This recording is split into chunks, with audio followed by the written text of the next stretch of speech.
Today I thought about real life.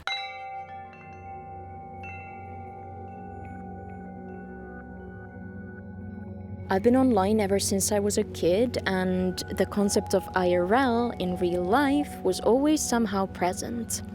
It was two separate things. You had your online life and then you had real life. And that is generally the way that I always went about separating the two. Although I grew up IRL with friends and hobbies, I also grew up online with friends and hobbies. I played a lot of free-to-play MMOs back then with people from all over the world. I was part of different communities and forums, and this was before social media as we know it today. The internet felt more scattered, but people still thought of ways to find each other. The online space that I grew up in, it's kind of weird to think that it doesn't exist anymore. The internet evolved, with more people now involved. This mass of endless information that we're exposed to left and right. But when I think about online and the internet, I still think about it as it was back then. It's like my own little world. A safe place and a home away from home that exists somewhere at the far edge of reality, separate from real life. And I'm not really sure why. Being involved in many things both online and offline, I always had a hard time understanding why something that happened online was somehow less than. Online friends weren't real friends, and pursuing something online was somehow less valuable than time spent in real life. I never wanted to see it that way, but this idea of the online space and a separate real life still persisted. I mean, I kind of understand where people were coming from with that. It was all relatively new and recently widespread, and to many parents, very unknown. And unknown obviously means scary. They didn't understand it, so it was better not to encourage it. But that never stopped us. Nowadays, these two worlds are closer than ever. Intertwined, inseparable, merging together yet still so far away. People immersed in online communities from a young age often share more things in common as opposed to people with less rich online lives. Then again, I also know people who never found any of this stuff and are happily living their real lives offline. Almost everybody probably dabbles in a little bit of social media, but there's definitely a spectrum there. How online you are and how well you understand the internet. During high school, I spent a year studying in Japan. Immersed existence, blending in, basically doing as the Romans do. I had heard so many different things about the country that I wanted to see for myself what it was actually like living there. Long story short, I learned the language, made some friends, and my host family became my family for life. Infiltration, successful. It might sound super self-explanatory, but cultures are different. Where you come from is ingrained within you in ways you may not even realize. Not until you get to experience the difference. I mean, I probably learned as much about Finland as I did about Japan during my time there. And while in exchange student orientations, we were taught a lot about the cultural differences between countries, culture isn't exclusive to a country. Culture is defined as the ideas, customs, and social behavior of a particular people or society. It's the little things that might seem obvious to you within your own culture and peculiar about others. Things that you can't even necessarily explain that just make sense, or things you hear about but don't truly understand. The difference between a tourist and, well, somebody who lives there. Of course, there's layers to it too. For example, whether you're local or not, how long you've been immersed for, and the communities that you belong to within that culture. But people that grew up in a certain part of the world probably do share more things and experiences in common than people that didn't grow up there. And maybe you've already noticed what I'm trying to get at here. In the online space that we all share together, just like within a country, there exists a culture. It's a space like any other, may not be physical, but we're still here, and we're communicating. The ideas, customs, and social behavior. That is culture. It is shared, and it is ours.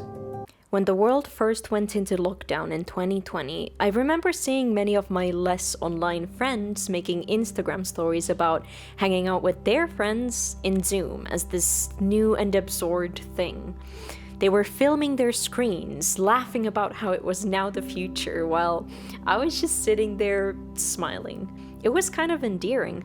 They were tourists in the online space, passing by with their cameras, experiencing a part of the culture that I'd grown up in. In turn, I recently spent 2 weeks offline on a road trip.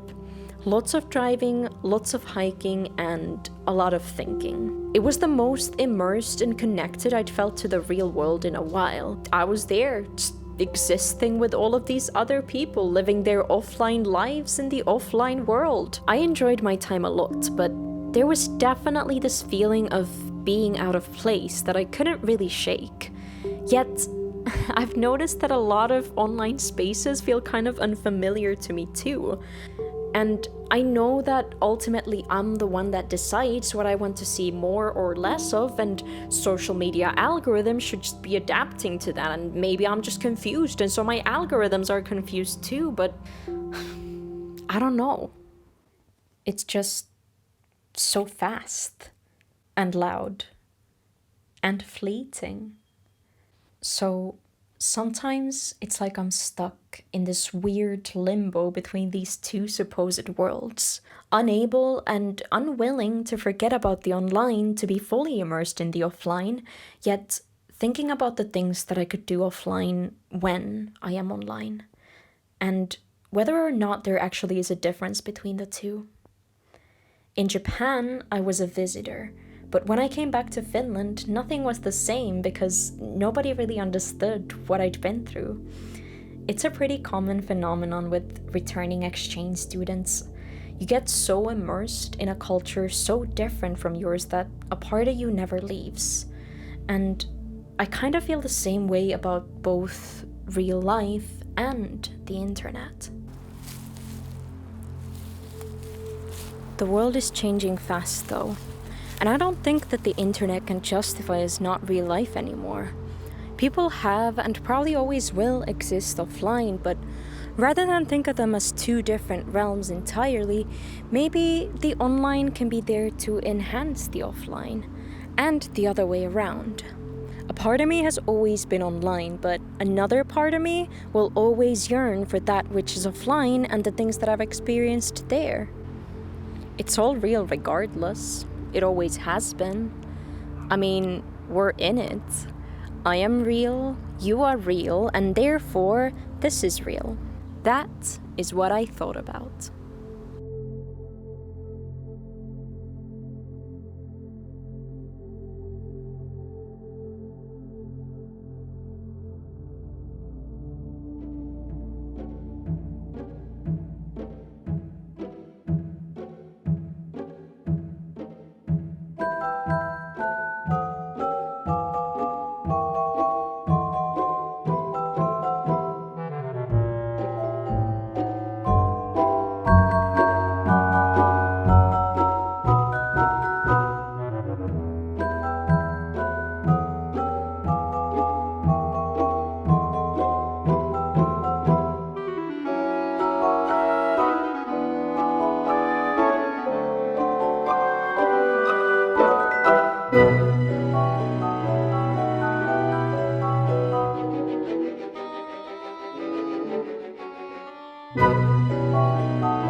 I hope I got something.